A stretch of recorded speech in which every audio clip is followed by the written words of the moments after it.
Hi everyone, welcome back to my channel. ಇವತ್ತು ನಾನು ಕತೆನ ಯಾವ ರೀತಿ ಹೇಳೋದು ಅಂತ ತೋರಿಸ್ತೀನಿ. ನಮ್ಮ ಬಾಲಮೇಳದ ಒಂದಿನ ಸಂಕ್ರಾಂತಿ ಹಬ್ಬದ ರಜೆನ ಬಿಟ್ಟು ನಾನು 4 ದಿನಗಳ ಒಂದು ಕತೆನ ಮಾಡಿದ್ದೀನಿ.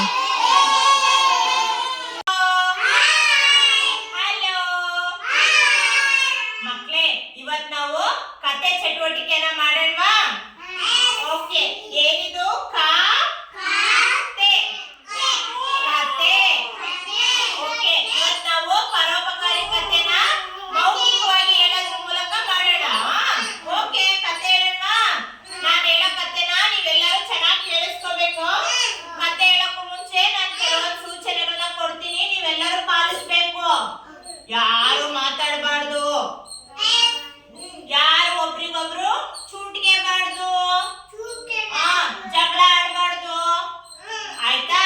ಕತೆ ಹೇಳ. ಇವತ್ತಿನ ಕತೆ ಹೆಸರು ಪರೋಪಕಾರಿ. ಕತೆ ಹೆಸರೇನು? ಪರೋಪಕಾರಿ. ಒಂದು ದೊಡ್ಡ ಸಮುದ್ರದ ಏನಪ್ಪ ಅಮ್ಮರ ಕತೆ ಹೆಸರು? ದೊಡ್ಡ ಸಮುದ್ರದ ಹತ್ರ ಒಂದು ಹಳ್ಳಿ ಇತ್ತಂತ. ಆ ಹಳ್ಳಿನಾಗ ಒಂದ್ ಶಾಲೆ ಇತ್ತಂತ. ಆ ಶಾಲೆಗೆ ಜಗ್ಗಿ ಹುಡುಗರು ಓದ್ತಿದ್ವಂತ ಶಾಲೆಗೆ. ಅದ್ರಲ್ಲಿ ಶಾಮು ಅನ್ನೋ ಹುಡುಗ ತುಂಬಾ ಜಾಣ ಇದ್ದಂತ. ಅವನ್ ಮನೆಯಿಂದ ಶಾಲೆಗೆ ತುಂಬಾ ದೂರ ಅಂತ. ಅವಾಗ ಅವನು ಆಯ್ತು ಅಂತೇಳಿ ಬೇಗ ಬೇಗ ರೆಡಿಯಾಗಿ ಮನೆಯಿಂದ ಹೊರಟಂತ.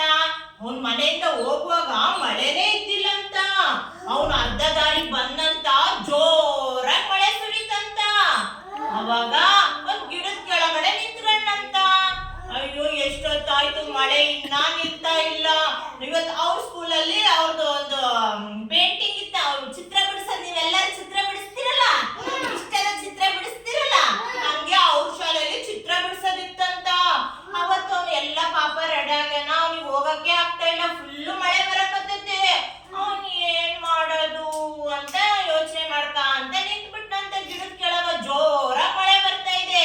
ಮಳೆ ನಿಲ್ತಾನೆ ಇಲ್ಲ. ಅವ್ನು ದೇವ್ರಿಗೆ ಬೇಡ್ಕೊಂತ ಇದ್ದಾನೆ, ದೇವ್ರೆ ದೇವ್ರೆ ಬೇಗ ಮಳೆ ನಿಲ್ಸಪ್ಪ ಅಂತ ಕೇಳಕತ್ತಾನ. ಅವಾಗ ಏನಾಯ್ತಂತ, ಸ್ವಲ್ಪ ತಂದ್ರೆ ಮಳೆ ನಿಂತಿತ್ತಂತ. ಅವಾಗ ಒಂದು ಆಟೋ ಬಂತಂತ. ಆಟೋದವರು ಶಾಮುಗ ತುಂಬಾ ಪರಿಚಯ ಅಂತ. ಆಟೋದವ್ರು ಏನ್ ಮಾಡಿದ್ರಂತ, ಏನಪ್ಪ ಶಾಮು ಯಾಕೆ ಇಲ್ಲಿ ನಿಂತೀಯ ಅಂತ ಕೇಳಿದ್ರಂತ. ಅದಿತಿ, ಹೋಗಮ್ಮ, ನೀವೆಲ್ಲ ನನ್ ಬಾಯಿ ನೋಡ್ಬೇಕು, ಯಾಕೆ ಇಲ್ಲಿ ನಿಂತ್ಕೊಂಡ್ಯಾ ಅಂತ ಕೇಳಿದ್ರಂತ. ಅಂಕಲ್ ತುಂಬಾ ಮಳೆ ಬರ್ತಾ ಇದೆ, ನಾನು ಅದಕ್ಕೆ ಇಲ್ಲೇ ನಿಂತ್ಕೊಂಡಿದ್ದೆ, ನಾನು ಶಾಲೆಗೆ ಹೋಗ್ಬೇಕು ಅಂತ ಅನ್ನಂತ. ಅವಾಗ ಓಕೆ ಅಪ್ಪ, ಬಾಪ, ನೀನು ನಮ್ಮ ಆಟೋ ಹತ್ತು, ನಾನು ನಿನ್ನೆ ಶಾಲೆ ಹತ್ರ ಬಿಟ್ಟು ಹೋಗ್ತೀನಿ ಅನ್ನಂತ. ಅವಾಗ ಶಾಮುಗ ಆಟೋ ಹತ್ತಿ ಶಾಲೆಗೆ ಪುರ್ರ್ ಅಂತ ಹೋದ್ನಂತ. ಅವಾಗ ಶಾಮು ಚಿತ್ರ ಬಿಡಿಸುವಾಗ ಅವನು ಅಲ್ಲಿ ಏನೇನ್ ನೋಡಿದ್ನ, ಮೋಡ, ಗಾಳಿ, ಮಳೆ, ಒಂದು ಗುಡುಗು, ಸಿಡಿಲು ಏನ್ ನೋಡ್ತಾ ಇದ್ದಲ್ಲ ಗಿಡದ ಕೆಳಗೆ ನಿಂತ್ಕೊಂಡು, ಅದನ್ನೇ ಚೆನ್ನಾಗಿ ಬಿಡಿಸಿದ್ನಂತ. ಅವಾಗ ಎಲ್ಲರೂ ಓ ಶಾಮು ಗುಡ್ ಅಂತೇಳಿ ಎಲ್ಲರೂ ಚಪ್ಪಾಳೆ ಹಾಕಿದ್ರಂತ. ಕತೆ ಶುರು ಮಾಡೋಣ. ನಾವು ನಿನ್ನೆ ಕತೆನ ಮೌಖಿಕವಾಗಿ ಬಾಯಿಂದ ಹೇಳಿದ್ನಲ್ಲ, ಯಾವ ಕತೆ ಅದು? ಪರೋಪಕಾರಿ ಕತೆ ಹೇಳಿದ್ನಲ್ಲ. ಓಕೆ, ನಾನು ನಿನ್ನೆ ಗಟ್ಟಿಯಾಗಿ ಬಾಯಿಂದ ಹೇಳಿದ್ದೆ. ಇವತ್ತು ಬುಕ್ಕಲ್ಲಿ ನೋಡ್ಕೊಂಡ್ಬಿಟ್ಟು ಗಟ್ಟಿಯಾಗಿ ಹೇಳ್ತೀನಿ, ಎಲ್ಲರೂ ಕೇಳಿಸ್ಕೋಬೇಕು. ಆಯ್ತಾ? ಮಕ್ಕಳೇ, ನಾನು ಹೇಳ್ತಾ ಇದ್ದೀನಿ, ಸೂಚನೆಗಳನ್ನ ಕೊಡ್ತಾ ಇದ್ದೀನಿ. ಅದಿತಿ ಮಾತಾಡಬಾರ್ದು, ಅದಿತಿ ಮಾತಾಡಬಾರ್ದು. ಕಟ್ ಮಾಡ. ಪರೋಪಕಾರಿ ಕತೆ ಇವಾಗ ನಾನು ಗಟ್ಟಿಯಾಗಿ ಓದಿ ಹೇಳ್ತೀನಿ, ನೀವು ಕೇಳ್ತಾ ಹೋಗ್ರಿ. ನನ್ನ ಶಾಲೆ ಸಾಗರದ, ನೀವು ಕೇಳಿಸ್ತೀರಷ್ಟೇ. ನನ್ನ ಶಾಲೆ ಸಾಗರದ ಹತ್ತಿರ ಒಂದು ಹಳ್ಳಿಯಲ್ಲಿ ಮಕ್ಕಳ ಶಾಲೆ ಇತ್ತು. ಆ ಶಾಲೆಯಲ್ಲಿ ಮಕ್ಕಳು ಬಹಳ ಶ್ರದ್ಧೆಯಿಂದ ಆಟ ಪಾಠ ಕಲಿಯುತ್ತಿದ್ದರು. ಅಲ್ಲಿಗೆ ಬರುತ್ತಿದ್ದ ಮಕ್ಕಳಲ್ಲಿ ಶಾಮು ಎಂಬ ಹುಡುಗ ಬಹಳ ಚುರುಕಾಗಿ ತಪ್ಪದೆ ಶಾಲೆಗೆ ಬರುತ್ತಿದ್ದ. ಸುಂದಿರಮ್ಮ, ಶಾಲೆಯಿಂದ ಮನೆ ದೂರವಾಗಿದ್ದ ಕಾರಣ ಆತ ನಡೆದೇ ಬರುತ್ತಿದ್ದ. ಒಂದು ದಿವಸ ಶಾಮು ಶಾಲೆಗೆ ಹೊರಟು ಅರ್ಧ ದಾರಿಗೆ ಬಂದಾಗ ಅರ್ಧ ದಾರಿ ಬಂದಾಗ ಬಹಳ ಜೋರು ಮಳೆ ಬಂದಿತ್ತು. ಅವನಿಗೆ ಬಹಳ ವ್ಯಸನವಾಯಿತು. ಏಕೆಂದರೆ ಅಂದು ಶಾಲೆಯಲ್ಲಿ ಚಿತ್ರ ಬಿಡಿಸುವುದಕ್ಕೆ ಅವಕಾಶವಿತ್ತು. ಆತ ಆಕಾಶ ನೋಡುತ್ತಾ, ಮಳೆರಾಯ ಮಳೆ ನಿಲ್ಲಿಸು, ನಾನು ನನ್ನ ಪ್ರೀತಿಯ ಶಾಲೆಗೆ ಹೋಗಬೇಕು ಎಂದು ಬಾರಿ ಬಾರಿ ಹೇಳುತ್ತಿದ್ದ. ಆಗ ಆ ಮಾರ್ಗದಲ್ಲಿಯೇ ವಾಹನದಲ್ಲಿ ಹೋಗುತ್ತಿದ್ದ ಅವರ ಪರಿಚಯದವರು ಶಾಮುವನ್ನ ನೋಡಿ, ಏನಪ್ಪ ಈ ಮಳೆಯಲ್ಲಿ ಶಾಲೆಗೆ ಹೋಗುತ್ತಿದ್ದೀಯಾ ಎಂದಾಗ, ಶಾಲೆ ಮನೆಯಿಂದ ಹೊರಟಾಗ ಮಳೆ ಇರಲಿಲ್ಲ ಎಂದ. ಅಷ್ಟರಲ್ಲಿ ಮಳೆ ಬಂದು ನಿಂತು ಹೋಯಿತು. ವಾಹನದಲ್ಲಿ ಅವನ ಪರಿಚಯದವರು ಶಾಮುವನ್ನ ಶಾಲೆಗೆ ಬಿಟ್ಟರು. ಶಾಮುವಿಗೆ ತುಂಬಾ ಸಂತೋಷವಾಯಿತು. ಶಾಲೆ ಸೇರಿದ ಕೂಡಲೇ ಆಕಾಶ, ಸೂರ್ಯ, ಚಂದ್ರ, ಮೋಡ, ಗಿಡ, ಮರಗಳಿರುವ ಚಿತ್ರವನ್ನ ಬಿಡಿಸಿದರು. ಎಲ್ಲರೂ ಅದನ್ನು ಮೆಚ್ಚಿದರು. ಓಕೆನಾ? ಚೆನ್ನಾಗಿತ್ತಾ? ಚಪ್ಪಾಳೆ ಹೊಡಿ ಎಲ್ಲರೂ. ಹಲೋ ಮಕ್ಳೇ, ನಾವು ನಿನ್ನೆ ದಿನ ಕಥೆನ ಗಟ್ಟಿಯಾಗಿ ಓದಿದ್ವಿ ಅಲ್ಲ? ಆ ಕಥೆ ಹೆಸರೇನು?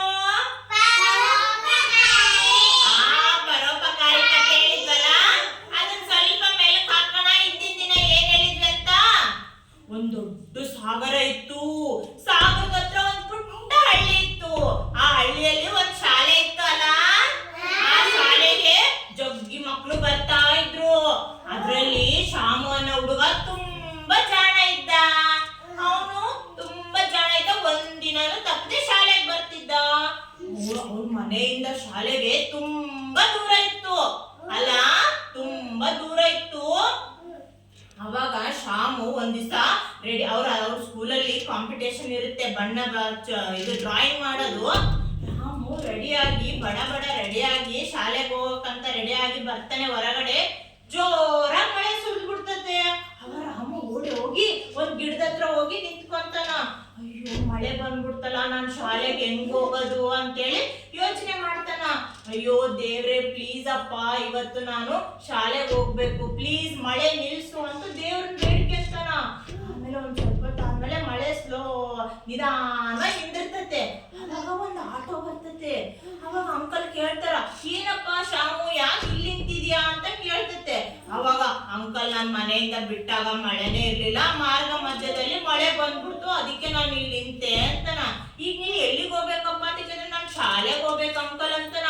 ಅವಾಗ ಶಾಮು ಆಟೋ ಹತ್ತಿ ಶಾಲೆಗೆ ಫುರ್ರ ಅಂತ ಹೋಗ್ತಾನಲ್ಲ. ಶಾಲೆಗೆ ಹೋಗಿ ಅವನೆಲ್ಲ ಡ್ರಾಯಿಂಗ್ ಬಿಡಿಸಿ ಅವನ್ ಏನೇನ್ ನೋಡಿರ್ತಾನೆ, ಗಿಡ ಕೆಳ ನಿಂತ್ಕೊಂಡ ಆಕಾಶ ನೋಡಿರ್ತಾನೆ, ಗುಡ್ಡ ಬೆಟ್ಟ ಮಳೆ ಬರೋದೆಲ್ಲ ನೋಡಿರ್ತಾನಲ್ಲ, ಅದನ್ನೆಲ್ಲ ಡ್ರಾಯಿಂಗ್ ಬಿಡಿಸ್ತಾರ. ಅವಾಗ ಎಲ್ಲರೂ ಓ ಶಾಮು ಎಷ್ಟು ಚೆನ್ನಾಗಿ ಡ್ರಾಯಿಂಗ್ ಬಿಡಿಸ್ತಾರ ಅಂತ ಎಲ್ಲರೂ ಅವನ್ನ ಹೊಗಳ್ತಾರಲ್ಲ. ಇಷ್ಟು ಕತೆ ಕೇಳಿದ್ವಿ ಅಲ್ಲ ನಾವು 2 ದಿನಲಿದ್ದಾನು. ಒಂದಿನ ಮೌಖಿಕವಾಗಿ ಹೇಳಿದ್ವಿ, ಒಂದಿನ ಗಟ್ಟಿಯಾಗಿ ಓದಿ ಹೇಳಿದ್ವಿ.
ಅಲ್ಲಿ ಎಲ್ಲ ಮಕ್ಕಳು ಹೋಗ್ತಾ ಇದ್ರು.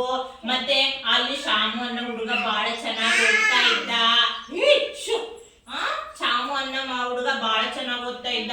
ಅವ್ನ ಶಾಲೆಯಿಂದ ಅವ್ನ ಮನೆಯಿಂದ ಶಾಲೆಗೆ ಹೋಗ್ಬೇಕಾದ್ರೆ ಜೋರಾಗಿ ಮಳೆ ಬಂತು. ಅವ್ನು ಹೋಗಿ ಒಂದ್ ಗಿಡದ ಕೆಳಗೆ ನಿಂತಿದ್ದ. ದೇವ್ರೆ ಪ್ಲೀಸ್ ಅಪ್ಪ ಮಳೆ ನಿಂದ್ರಿಸು ಅಂತ ಕೇಳ್ತಾ ಇದ್ದ. ಅವಾಗ ದೇವ್ರು ಮಳೆ ಎಲ್ಲ ನಿಂದ್ರಿಸ್ಬಿಟ್ಟ. ಅವಾಗ ಒಂದ್ ಆಟೋ ಬರ್ತತೆ, ಅವನ ಆಟೋ ಹತ್ಕೊಂಡು ಹೋಗ್ತಾನ. ಹೌದಲ್ಲ, ಆಟೋ ಹತ್ಕೊಂಡು ಹೋಗಿ ಶಾಲೆಗೆ ಹೋಗಿ ಎಲ್ಲ ಆಕಾಶ ಬೆಟ್ಟ ಗುಡ್ಡ ಎಲ್ಲವನ್ನ ಡ್ರಾಯಿಂಗ್ ಬಿಡಿಸ್ತಾನ. ಅವಾಗ ಎಲ್ಲರೂ ಸೂಪರ್ ಬಿಡಿಸ್ತಾನ ಶಾಮು ಅಂತೇಳಿ ಎಲ್ಲರೂ ಚಪ್ಪಾಳೆ ಹಾಕ್ತಾರ, ಶಬಾಷ್ ಹಾಕ್ತಾರಲ್ಲ. ಯಾಕತೆ ಇದು ಪರೋಪ? ಯಾಕತೆ ಇದು? ನಾನು ಪ್ರಶ್ನೆ ಕೇಳ್ತೀನಿ, ನೀವ್ ಹೇಳ್ತೀರಾ? ಶಾಮು ಎಲ್ಲಿಗೆ ಹೋಗ್ತಾ ಇದ್ದ ದಿನಾಲಿ? ಶಾಮು ಎಲ್ಲಿಗೆ ಹೋಗ್ತಾ ಇದ್ದ? Very good. ಶಿವು, ಶಾಮು ಎಲ್ಲಿಗೆ ಹೋಗ್ತಾ ಇದ್ದ? ವೆರಿ ಗುಡ್, ಶಾಲೆಗೆ ಹೋಗ್ತಾ ಇದ್ದ. ಅವ್ನು ಶಾಲೆಗೆ ಹೋಗ್ಬೇಕಾದ್ರೆ ಜೋರಾಗಿ ಏನ್ ಬಂತು? ಏನ್ ಬಂತು? ಏನ್ ಬಂತು ವಚನ? ಕಣ್ಣಲ್ಲಿ ಏನ್ ಬಂತು? ಜೋರಾಗಿ ಮಳೆ ಬಂದ್ಬಿಡ್ತು. ಕಿರ್ಚಬಾರ್ದು, ನಾನು ಹೇಳ್ದಾಗ ಅಷ್ಟೇ ಹೇಳ್ಬೇಕು. ಮಳೆ ಬಂದ್ಬಿಡ್ತು. ಅವ್ನ ಶಾಲೆಯಲ್ಲಿ ಏನ್ ಕಾರ್ಯಕ್ರಮ ಇರ್ತೈತೆ? ಡ್ರಾಯಿಂಗ್ ಬಿಡಿಸೋದಿರ್ತತಿಲ್ಲ?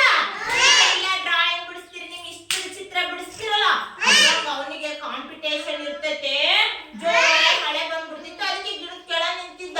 ಆಮೇಲೆ ಅವನ ಹತ್ರ ಏನ್ ಬರ್ತತೆ? ಆಟೋ ಬರ್ತದಲ್ಲ? ಅವಾಗ ಅವನ ಆಟೋದಾಗ ಹತ್ಕೊಂಡು ಸ್ಕೂಲಿಗೆ ಹೋಗ್ತಾನೆ. ಸ್ಕೂಲಿಗೆ ಹೋದ್ಮೇಲೆ ಎಲ್ಲ ಡ್ರಾಯಿಂಗ್ ಬಿಡಿಸಿ ಎಲ್ಲರ ಶಬಾಷ್ ಅಂದು ಎಲ್ಲರ ಅವ್ನಿಗೆ ಶಾಮು ಎಷ್ಟು ಜಾಣ ಅಂತ ಹೇಳ್ತಾರಲ್ಲ. ಹಂಗೆ ಯಾರನ್ನ ಈಗ ನೋಡು, ಶಾಮು ಕಷ್ಟದಲ್ಲಿದ್ದ, ಆಟೋ ಅಂಕಲ್ ಬಂದು ಸಹಾಯ ಮಾಡಿದ್ರಿಲ್ಲ, ಹಂಗೆ ನಾವು ಒಬ್ರು ಇನ್ನೊಬ್ರು ಯಾರ